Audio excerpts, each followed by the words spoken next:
আসসালামু আলাইকুম। প্রিয় দর্শক, অন্য মঞ্চের আলাপচারিতায় আপনাদের সকলকে আমন্ত্রণ জানাচ্ছি।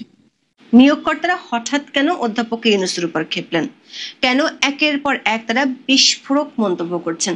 এটি কি নিছক কোনো রাজনৈতিক কৌশল, নাকি সত্যি ইউনূসের কর্মকাণ্ডের উপর তারা ক্ষুব্ধ? সূত্রগুলো বলছে বিএনপির সঙ্গে সখ্যতার কারণে অধ্যাপক ইউনূসের নিয়োগকর্তারা এখন বেসামাল হয়ে পড়েছেন। তাহলে অধ্যাপক ইউনূসের সাথে কি তাদের দূরত্ব বাড়ছে, নাকি অধ্যাপক ইউনূসের কাছে তাদের প্রয়োজন ফুরিয়ে গেছে? জুলাই ঘোষণাপত্রের পর জুলাই সনদের ব্যাপারেও কি অধ্যাপক ইউনূস তার নিয়োগকর্তাদের কাজকলা ধরিয়ে দিবেন? এমনকি নির্বাচন নিয়ে এনসিপি আর জামাতকে পাত্তাই দিতে চাইছে না সরকারের উপদেষ্টারা। এমন অনেক প্রশ্ন আর সন্দেহের মাঝে নির্ভর করছে সামনের দিনগুলোর রাজনৈতিক সমীকরণ। বিস্তারিত জানতে চলুন যাওয়া যাক বিশ্লেষণে। গত বছর আগস্টের শুরু থেকে বৈষম্য বিরোধী ছাত্র আন্দোলনের নেতারা অধ্যাপক ইউনূসের সাথে ঘনিষ্ঠ যোগাযোগ রেখে চলেছিল। নিশ্চিত ছিল শেখ হাসিনা বিদায় নিলে অধ্যাপক ইউনূসকে তারা ক্ষমতার মসনদে বসাবেন। 2007 সালে যে স্বপ্ন পূরণ হয়নি, সে স্বপ্নকে আরো একবারের জন্য জাগিয়ে ফ্রান্স থেকে ঢাকায় আসেন অধ্যাপক ইউনূস। ঢাকায় বিমানবন্দরে নেমেই উচ্ছ্বসিত প্রশংসা করেন শিক্ষার্থীদের, জানান তাদের আহ্বানেই সরকারের দায়িত্ব নিতে তিনি দেশে ফিরেছেন। জুলাই আন্দোলনের ছাত্র নেতাদের মাঝে দাঁড়িয়ে ডক্টর ইউনূস বলেন, ছাত্ররা তাকে চেয়েছেন বলেই তিনি তাদের ডাকে সাড়া দিয়েছেন। ছাত্রদের বীজতলা হিসেবে আখ্যায়িত করেছিলেন তিনি, বলেছিলেন এই বীজতলা আবারও তৈরি করতে হবে, তাদের হাত দিয়ে দেশ অগ্রসর হবে। এরপর গত এক বছরে নিয়মিত বিরতিতে ডক্টর ইউনূসের কণ্ঠে শোনা গেছে তার অনুগত ছাত্রদের প্রশংসা। ক্ষমতা নেয়ার পর জাতির উদ্দেশ্যে তিনি আরো খোলামেলা ভাবে জানিয়ে দেন ছাত্ররাই তার প্রাথমিক নিয়োগকর্তা, তারা যেদিন চাইবে সেদিনই তিনি চলে যাবেন। গত বছরের 25শে আগস্ট ওই ভাষণে তিনি বলেন, দেশের সংকটকালে ছাত্রদের আহ্বানে তিনি দায়িত্ব নিয়েছেন, নিজেদের সমস্ত শক্তি দিয়ে দায়িত্ব পালনের অঙ্গীকার করেছিলেন। এরপর তার নিয়োগকর্তারা যখনই যমুনার সামনে মিছিল নিয়ে গিয়েছিলেন, তখনই তিনি তাদের অন্যায় আবদারগুলো অবলীলায় মেনে নিয়েছিলেন। নিয়োগকর্তাদের মব সন্ত্রাসকে বলেছেন প্রেসার গ্রুপের ক্ষোভের বহিঃপ্রকাশ। বিশ্ব দরবারেও নিয়োগকর্তাদের স্বীকৃতি দিতে ভুল করেননি অধ্যাপক ইউনূস।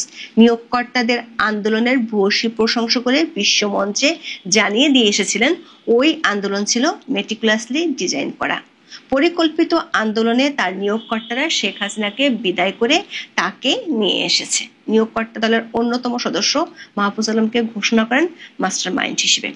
এভাবে বহুবার ছাত্রদেরকে নিয়োগকর্তার স্বীকৃতি নানাভাবে দিয়েছেন প্রফেসর মোহাম্মদ ইউনূস। এমনকি প্যারিসের হাসপাতালে অবস্থানের সময় ছাত্রদের সঙ্গে আলোচনার বিষয়টিও গোপন রাখেননি। এভাবে মাসের পর মাস জুলাইয়ে ছাত্র নেতাদের প্রতি কৃতজ্ঞতা জানিয়ে গেছেন অধ্যাপক ইউনূস।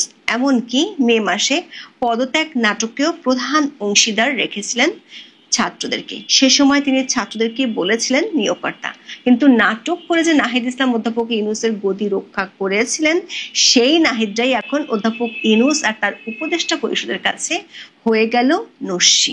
চলতি বছরের 12ই জুন পর্যন্ত পরিস্থিতি সরকারি কিংস পার্টির অনুকূলেই ছিল। 13ই জুন তারেক রহমানের সঙ্গে লন্ডন বৈঠকের পর ছাত্রদের সঙ্গে ফিকে হতে চলেছে অধ্যাপক ইউনূসের মোহবিষ্ট আবেগ। উল্টো নিয়োগকর্তার সংজ্ঞায় এনেছেন পরিবর্তন। অন্যদিকে কিংস পার্টি এনসিপি নেতাদের ক্ষোভের প্রকাশও ঘটতে দেখা যাচ্ছে কিছুদিন ধরে। নিজের ক্ষমতারোহণের তারিখটিকে ইতিহাসে জায়গা করার বাসনায় 8ই আগস্টকে নতুন বাংলাদেশ দিবস ঘোষণার সিদ্ধান্ত নিয়েছিলেন ডক্টর ইউনূস। জুলাই ছাত্র নেতাদের তীব্র আপত্তির মুখে 29শে জুন সেই সিদ্ধান্ত থেকেও পিছু হটতে দেখা গেছে। দর্শক, অনেকটা বিএনপির রূপরেখা মেনে 5ই আগস্ট জুলাই ঘোষণাপত্র দেন অধ্যাপক ইউনূস। এরপর ছাত্রদের সঙ্গে আরো তুঙ্গে পৌঁছায় বিরোধ। অথচ এই ছাত্রদের বাঁচাতে গোপালগঞ্জে সেনাবাহিনীকে দিয়ে সাধারণ মানুষের উপর মারণাস্ত্র ব্যবহার করেছিল অধ্যাপক ইউনূসের সরকার। সেনা সাজোয়া জানে করে তাদের উদ্ধার করেছিলেন। নিয়োগকর্তাদের চাওয়া মতো আওয়ামী লীগের কার্যক্রম নিষিদ্ধ করে। অথচ এখন পরিস্থিতি পুরাই পাল্টে গেছে। এনসিপির অনেক নেতাই মনে করছেন তাদের প্রয়োজন ফুরিয়ে গেছে ডক্টর ইউনূসের কাছে। এখন তাদের অকুল পাথারে ভাসিয়ে নিজের নিরাপদ প্রস্থান নিশ্চিত করতে ব্যস্ত অধ্যাপক ইউনূস। অন্যদিকে প্রাথমিক নিয়োগকর্তাদের বিষয়ে মনোভাবের পরিবর্তন লক্ষ্য করা যাচ্ছে ডক্টর ইউনূসের মধ্যেই। মালয়েশিয়া সফরের সময় দেশের একটি সংবাদ মাধ্যমকে দেওয়া সাক্ষাৎকারে প্রথমবারের মতো পরিবর্তন এনেছেন নিয়োগকর্তার সংজ্ঞায়। গত মে মাস পর্যন্ত কথায় কথায় ছাত্রদের প্রতি কৃতজ্ঞতা জানালেও এবারে প্রথম দাবি করলেন তিনি জনতার নেতা। সরকারের দায়িত্বে তিনি বসেছেন জনগণের ইচ্ছায়। মালয়েশিয়ার জাতীয় সংবাদ মাধ্যম বারনামা অধ্যাপক ইউনূসের একটি সাক্ষাৎকার প্রকাশ করেছে 16 আগস্ট। ক্ষমতার চেয়ারকে হর্সিট দাবি করে তিনি বলেন, ক্ষমতা নেওয়ার কোনো ইচ্ছাই তার ছিল না, তবে দেশের মানুষের চাওয়া পূরণ করতে তিনি প্রধান উপদেষ্টা হয়েছেন। ডক্টর ইউনূস জানান, সরকার প্রধানের পদে বসার বিষয়টি তার নিজের জন্য নয়, বরং দেশের জনগণের জন্য। দর্শক, এর আগে এমন প্রশ্নে প্রতিবার কোনো দেরি না করে ছাত্রদের কথা বলেছেন ডক্টর ইউনূস। তবে এবারের সাক্ষাৎকারে একটি বারের জন্য তিনি উল্লেখ করেননি শিক্ষার্থীদের নাম। প্রশ্ন হলো, এক বছরের মাথায় হঠাৎ কেন অবস্থানের এমন পরিবর্তন হলো? এই প্রশ্নের ইঙ্গিত গত কিছুদিন ধরে দিচ্ছেন কিংস পার্টি এনসিপি নেতারা। বিশেষ করে 5 আগস্ট থেকে প্রকাশ্য হচ্ছে দূরত্ব। সেদিন জুলাই ঘোষণাপত্রের অনুষ্ঠান অনেকটা বর্জন করে কক্সবাজার চলে যেতে দেখা গেছে এনসিপির 5 শীর্ষ নেতাকে। এর ঠিক এক সপ্তাহ মাথায় সাগর তীরে ঘুরে আসা নাসিরুদ্দিন পাটোয়ারি পরিষ্কার জানিয়ে দেন, ফেব্রুয়ারিতে কোনো নির্বাচন হবে না। রাজধানীতে 12 আগস্ট এনসিপির যুব উইং জাতীয় যুব শক্তি সম্মেলনে তিনি পরিষ্কার জানিয়ে দেন, ফেব্রুয়ারিতে নির্বাচন হবে না। এনসিপির এমন ঘোষণায় অবশ্য সরকার যে বিচলিত নয় সেটিও জানিয়ে দিয়েছেন পরিবেশ উপদেষ্টা সৈয়দা রেজওয়ানা হাসান। 17 আগস্ট বলেছেন, রাজনৈতিক দলগুলো কে কি বলল তাতে অধ্যাপক ইউনূসের সরকার কিছু যায় আসে না। ফেব্রুয়ারিতেই নির্বাচন হবে। নির্বাচনের সময় ঘোষণার পর বিভিন্ন রাজনৈতিক দল থেকে বিভিন্ন বক্তব্য আসছে। সে বিষয়ে সরকারের অবস্থান কি? সাংবাদিকদের এমন প্রশ্নের জবাবে উপদেষ্টা রেজওয়ানা হাসান বলেন, এখন পর্যন্ত ইসিকে ফেব্রুয়ারিতে নির্বাচনের প্রস্তুতি নিতে বলা হয়েছে এবং ফেব্রুয়ারিতে নির্বাচন হবে। নির্বাচন নিয়ে রাজনৈতিক দলের হিসেব নিকেশ আছে, নিজস্ব রাজনীতি আছে, এটার সাথে সরকারের অবস্থা বদলের কোনো সম্পর্ক নেই। গত কয়েকদিনে অধ্যাপক ইউনূসকে এক নয় কয়েক হাত নিয়ে ফেলেছেন এনসিপির শীর্ষ নেতারা। নাসিরুদ্দিন পাটোয়ারি বলেছেন, ফেব্রুয়ারিতে নির্বাচন করতে হলে অধ্যাপক ইউনূসকে মৃত মানুষকে জীবিত ফিরিয়ে দিতে হবে।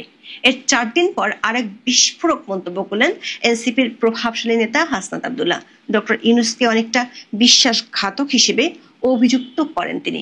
ঢাকায় 16 আগস্ট এক অনুষ্ঠানে হাসনাত বলেন, যাকে গণ অভ্যুত্থানের পরে সরকার প্রধান বানানো হয়েছে উনি লন্ডনে গিয়ে সিজদা দিয়ে এসেছেন।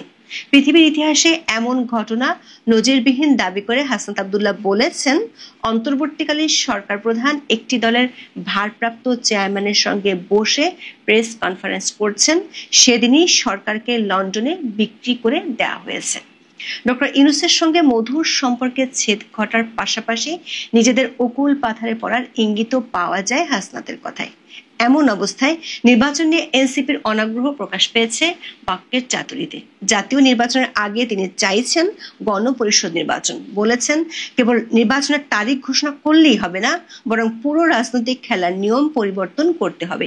আগে দেখা গেছে রেফারি গোল দিয়েছে, প্রশাসন খেলোয়াড়ে পরিণত হয়েছে, এবার নিয়ম বদলাতে হবে। রেফারি থাকবে, খেলোয়াড় থাকবে, প্রশাসনকে নিরপেক্ষ থাকতে হবে। সূত্রগুলো বলছে, অধ্যাপক ইউনূস ও তার সরকার এনসিপি থেকে দূরে সরে যাওয়ার বেশ কয়েকটি কারণ আছে। এর প্রথম কারণটি হলো এনসিপির জনসমর্থন অর্জনে ব্যর্থতা। এনসিপিকে রাজনৈতিক দল গঠনের জন্য সরকার সব ধরনের সুবিধা দিয়েছে, সেনাবাহিনী আর পুলিশ প্রোটেকশন দিয়ে তাদের সভা সমাবেশ করিয়েছে, কিন্তু সরকারের গোয়েন্দা সংস্থাগুলোর প্রতিবেদন বলছে এনসিপি একটি কিংস পার্টি ছাড়া আর কিছুই হতে পারেনি। আগামী নির্বাচন সুষ্ঠু ও নিরপেক্ষ হলে দেশের কোনো আসনে তাদের জামানত রক্ষা পাবে না। দ্বিতীয় কারণ হলো দলটির নেতাদের দুর্নীতি। 1 বছরের অতীতের যে কোনো সময়ের দুর্নীতির রেকর্ড ছাড়িয়ে গেছে দলটির নেতারা। ব্যাপক দুর্নীতির কারণে দলটিতে ভাঙন ধরেছে। 26 জন নেতা গত কয়েক মাসে দল থেকে বেরিয়ে গেছে। তৃতীয় কারণ হলো অধ্যাপক ইউনূস এনসিপির উপর আশাহত হয়ে এখন এক্সিট রুট খুঁজছেন। সে রুট পেতে হলে বিএনপির দিকে ঝুঁকে পড়াটাই শ্রেয় মনে করছেন অধ্যাপক ইউনূস ও তার উপদেষ্টা পরিষদ। দর্শক, সব মিলিয়ে দেখা যাচ্ছে সরকারের নিয়োগকর্তার আসন শুধু নয়, জাতীয় নির্বাচন নিয়েও আশা হারিয়ে ফেলেছে এনসিপি। আবার ডক্টর ইউনূসও বেছে নিয়েছেন নতুন মিত্র। প্রশ্ন হলো, এমন নতুন ছকে কে ডুববে, কে ভাসবে, নাকি দল বেঁধে সবার তলিয়ে যাওয়ার পথ আরো প্রশস্ত হতে যাচ্ছে? এখন এ পর্যন্ত। আসসালামু আলাইকুম প্রিয় দর্শক, সরকারের ভেতরে এবং বাইরে যা কিছু ঘটছে, যা কিছু ইঙ্গিত আমরা পাচ্ছি, যা কিছু তথ্য আমরা বিভিন্ন মাধ্যমে পাচ্ছি, এমনকি আন্তর্জাতিক অঙ্গনে বাংলাদেশকে কেন্দ্র করে যা কিছু ঘটছে, তাতে স্পষ্ট করে এটুকু বলে দেওয়া যেতে পারে যে পরিস্থিতি খুব একটা ভালো না, পরিস্থিতি খুবই ঘোলাটে, খুবই জটিল। এবং আগামী কয়েকদিন খুবই ক্রুশিয়াল, কখন কি হয় কিছু বলা যায় না। যেমন 5 আগস্ট অভ্যুত্থানের 1 বছর পূর্তির 2-3 দিন আগে প্রধান উপদেষ্টা প্রেস সচিব মিস্টার শফিকুল আলম বলেছিলেন যে আগামী 5-6 দিন খুবই ক্রুশিয়াল, দেশ কোন দিকে যায়, সরকার কোন দিকে যায় সেটি এর মধ্যেই স্পষ্ট হয়ে যাওয়া সম্ভব হবে। কিন্তু তার সেই 5-6 দিনের সঙ্গে সম্ভবত আরও কয়েকদিন এক্সটেন্ড করা হয়েছে বা এক্সটেনশন হয়েছে। কয়েকটা ইঙ্গিত দিই, প্রকাশ্যে যা আসছে সেখান থেকে আমরা কিছু কিছু হিসাব সমীকরণ মিলিয়ে নিতে পারি। যেমন পরিবেশ ও বন বিষয়ক উপদেষ্টা সৈয়দা রেজওয়ানা হাসান, তিনি সরকারের একজন অন্যতম প্রভাবশালী উপদেষ্টা, তিনি এনসিপি এবং নির্বাচন প্রসঙ্গে কী বলছেন? তিনি বলছেন এনসিপির কথায় কিছু যায় আসে না, ফেব্রুয়ারিতেই নির্বাচন হবে। এনসিপি সম্পর্কে, জাতীয় নাগরিক পার্টি সম্পর্কে একদিন আগেও কি এই ধরনের টোনে কোনো উপদেষ্টা কথা বলতে পারেন, কোনো ধরনের মন্তব্য এভাবে করতে পারেন আমরা কল্পনা করতে পেরেছি? পারিনি। কিন্তু এখন এনসিপিকে মোটামুটি উড়িয়ে দেওয়া হচ্ছে। যে এনসিপিকে সব সময় প্রধান উপদেষ্টা তার ডান পাশে রেখেছেন, যে কোনো পার্টির সঙ্গে আলোচনায়, যে কোনো মুহূর্তে আলোচনা করেছেন, এখন এসে এমন মন্তব্য করছেন। যেহেতু একদিন আগে এনসিপির নেতারা, এনসিপির মুখ্য সমন্বয়ক নাসিরউদ্দিন পাটোয়ারি মন্তব্য করলেন যে ফেব্রুয়ারিতে নির্বাচন হবে না, খুবই কনফিডেন্টলি তিনি বললেন। এবং তার আগে মার্কিন ভারপ্রাপ্ত রাষ্ট্রদূত ট্রাসিয়ান জ্যাকবসনের সঙ্গে দেখা করে এলেন তারা, তারপর পরে এই মন্তব্য করলেন। তবে যুক্তরাষ্ট্র যে তাদের কথায় সায় দিয়েছে এমনটি ভাবার আর কোনো কারণ নেই। কক্সবাজারে তাদের যাওয়া, পিটার ডি হাসের বিষয়টি তো পরে গুজব বলে প্রমাণিত হয়েছে। তবে কিছু একটা করতে তারা গিয়েছিল বা কোনো একটা আশায় তারা গিয়েছিল, যা হয়তো এগুলো পুরনো বিষয়। শোনা যাচ্ছে, যেটুকু জানতে পারছি নানান মাধ্যমে, যে যুক্তরাষ্ট্র নাকি ডক্টর মোহাম্মদ ইউনূসের মাথার উপর থেকে তার আশীর্বাদের হাত সরিয়ে নিয়েছে। তারাও নাকি এখন নির্বাচন চায়। তাহলে আসলে বিষয়টি কি, সমীকরণটি কি? আমি নিজে বরাবরই বলে আসছি, এখনও বলছি, নির্বাচন না হওয়ার সম্ভাবনা 99%, হবে না বললেই চলে। কিন্তু যুক্তরাষ্ট্র নির্বাচন চায়। এবং আমি নির্বাচন হবে না বলতে কোন প্রসঙ্গে বুঝিয়েছি? নির্বাচন তো হতেই হবে একটা সময়। এই সরকারের অধীনে নির্বাচন না হওয়ার সম্ভাবনার ক্ষেত্রে বলেছি, অথবা ডক্টর মোহাম্মদ ইউনূস নির্বাচন দেওয়ার সুযোগ পাবেন না। এখন যুক্তরাষ্ট্র নির্বাচন চাই, কোন ফরম্যাটে চাই সেটিও তো একটু বিবেচনা নেওয়া দরকার। ডক্টর মোহাম্মদ ইউনূসকে রেখে নির্বাচন চাই, নাকি নতুন কোনো সরকারের অধীনে নির্বাচন চাই? সেই সরকারের রূপরেখাটি আবার কী হতে পারে? হাইকোর্টে যে রেফারেন্স পাওয়া গেছে, বা আমরা যেগুলো জানছি যে তত্ত্বাবধায়ক সরকার ফিরে আসার ব্যবস্থা হয়েছে, সেটি এখন কোন প্রক্রিয়ায় হবে সেটি নিয়ে আলোচনা হতে পারে, নাকি ডক্টর মোহাম্মদ ইউনূস সরকারকে সরিয়ে এ ধরনের অন্য কোনো অন্তর্বর্তী সরকার, নাকি তাকে রেখেই আবার হবে? নানান ধরনের জটিলতা রয়েছে। এদিকে গত 2 দিন ধরে রাষ্ট্রপতি মোহাম্মদ শাহাবুদ্দিনের ছবি বিদেশি মিশনগুলো থেকে সরানোকে কেন্দ্র করে নানান ধরনের গুঞ্জন শোনা যাচ্ছে। এ বিষয়ে আমি যতটুকু জানি, যতটুকু আমার পার্সোনাল জায়গা থেকে ইনফরমেশন পাওয়ার, সেক্ষেত্রে আমি এর আগের কন্টেন্টটা আপনাদের আদ্যপন্ত জানিয়েছি যে কোন পর্যায়ে, কোন পরিস্থিতিতে ছবিগুলো নামাতে বলা হয়েছে বা সরানো হচ্ছে। এবং শুধুমাত্র জেলাসি থেকেই কি প্রধান উপদেষ্টা রাষ্ট্রপতির ছবি নামানোর নির্দেশ দিয়েছেন এমন প্রশ্ন তুলেছে। তার কারণ বিদেশি মিশনগুলোতে তো প্রধান উপদেষ্টার অথবা অন্তর্বর্তীকালীন সরকার কিংবা তত্ত্বাবধায়ক সরকার বা নির্বাচনকালীন সরকার প্রধানদের ছবি থাকে না, এটা আমরা জানি। সেখানে শুধুমাত্র রাষ্ট্রপতির ছবি থাকবে, সেই জায়গা থেকে একটা জেলাসি তার মধ্যে কাজ করতে পারে। তারপরেও প্রশ্ন যে কোনো ধরনের প্রজ্ঞাপন ছাড়াই এই ধরনের মৌখিক নির্দেশনার মাধ্যমে রাষ্ট্রপতির ছবি সরানো সম্ভব হতে পারে কিনা, সেই প্রশ্নও আসছে। আর যেটি গুঞ্জন ছড়িয়েছে যে রাষ্ট্রপতিকে সরানো হতে পারে, এটি আমার কাছে মনে হয় যে এর আগেও বলেছি যে রাষ্ট্রপতিকে যদি সরাতেই হয় তাহলে আগে থেকে এই ধরনের পরিস্থিতি ঘোলাটে করে লাভ কি? সরানোর পরে না হয় এমনিতেই তার ছবি নেমে যেত। যাই হোক, বিষয় হচ্ছে কি যে এই সরকারে আসলে কোনো কাজ নেই, নাই কাজ তো খই ভাজ, একটা কথা আছে না, সে ধরনের। সারা দেশের বিভিন্ন বিশ্ববিদ্যালয়ের হলের নাম থেকে শুরু করে বিভিন্ন স্থাপনার নাম তারা চেঞ্জ করলো, এই সরকার চেঞ্জ করলো। শহীদ বুদ্ধিজীবী থেকে শুরু করে বিজ্ঞানী, কবি, সাহিত্যিক এবং মুক্তিযুদ্ধে যাদের অবদান রয়েছে সেই সব নাম ধুয়ে মুছে একেবারে শেষ করে ফেলা হলো। বিশেষ করে মুক্তিযুদ্ধে যাদের অবদান রয়েছে এবং যারা হিন্দু ধর্মের ব্যক্তি, কোনো দরকার ছিল না তো এগুলো করার। মুক্তিযুদ্ধের বা মুক্তিযোদ্ধার সংজ্ঞা নির্ধারণ করা, এই কাজগুলো তারা করেছে অহেতু, যার কোনো দরকার নেই একটা অন্তর্বর্তী সরকারের জন্য। সেই কাজগুলোতেও তারা হাত দিয়েছে, যা নির্বাচিত সরকারও করে না। এবং সৈয়দা রেজওয়ানা হাসান তিনি রবিবার আরও যে প্রসঙ্গে কথা বলেছেন সাংবাদিকদের সামনে, সেটি হচ্ছে আগামী জানুয়ারি থেকে চীনের সঙ্গে তিস্তা মহাপ্রকল্পের কাজ শুরু হচ্ছে, এমনটা ঘোষণা তিনি দিয়েছেন। এবং 10 বছরের জন্য প্রকল্প নেওয়া হবে।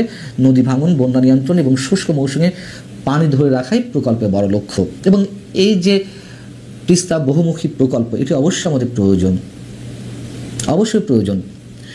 কিন্তু আমরা তো আন্তর্জাতিক ষড়যন্ত্রের মধ্যে পড়ে গেছি, দুপক্ষের টানাটানির মধ্যে। একদিকে চীন খুব আগ্রহ দেখাচ্ছে, তারা এই প্রকল্পে অর্থায়ন করতে চায়, কিন্তু এটাও তো সত্য কথা যে অর্থায়নের মাধ্যমে এই প্রকল্পে চীনের স্বার্থ রয়েছে। ভারতের চিকেন নেকের কাছে যেই প্রকল্প গড়ে তোলা হবে সেখানে থেকে তাদের কারিগরি টিমের মধ্যে এমন অনেকে আসবেন ওপারের বিষয়গুলো নজরদারি করার জন্য, ভারতের বিষয়গুলো, বিশেষ করে ভারতের 7 সিস্টার্সের উপরে নজরদারি করার জন্য। আবার এ কারণেই ভারত কোনো মতেই এই প্রকল্প চীনের অর্থায়ন হোক তা তারা চায় না। তারা নিজেরাও এই প্রকল্পে অর্থায়ন করতে চেয়েছিল আওয়ামী লীগের শেষ সময়ে এসে, এবং এই বিষয়টি নিয়ে অনেক দূর গড়িয়েছিল। চীনও এত বেশি আগ্রহী যে 2024 7 জানুয়ারি নির্বাচনের পরপরই বাংলাদেশে নিযুক্ত চীনা রাষ্ট্রদূত ইয়াং ওয়েন তিনি কয়েক দফায় শেখ হাসিনা থেকে শুরু করে মন্ত্রিপরিষদের অনেকের সঙ্গে তিনি বৈঠক করেছেন যে নির্বাচন তো শেষ, এই প্রকল্পের কী হলো। এবং যদি সত্যি সত্যিই চীনের অর্থায়নে এই প্রকল্প করার উদ্যোগ জোরে সোরে এগিয়ে নিয়ে যাওয়া হয়, সেক্ষেত্রে ভারত নিশ্চয়ই বসে থাকবে না, তারা তাদের প্ল্যান অনুযায়ী এগোবে। অতএব সামান্য কয়েকটি বিষয় আপনাদের সামনে উল্লেখ করলাম, এর বাইরে আরও অনেক কিছু রয়েছে যেগুলো বলার সময় আসেনি। তবে সামান্য এই কটি বিষয় নিয়েই আমরা মোটামুটি অনুধাবনের চেষ্টা করতে পারি যে আগামী কয়েকদিনে কি ঘটতে যাচ্ছে বা কি হতে যাচ্ছে, টালমাটাল পরিস্থিতি কোন দিকে গড়াতে পারে। ভালো থাকুন সবাই।